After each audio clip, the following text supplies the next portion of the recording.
Hey, hello again. We're back with the new Master Touch Premium, and we're doing some ribs, and I want to show you something.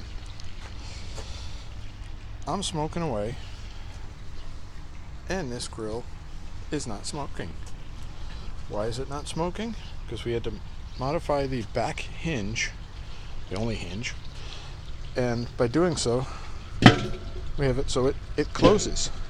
It closes with force, doesn't bounce, it's not lifting up, and it's totally airtight, or as much as it can be. But this is how it should be closing.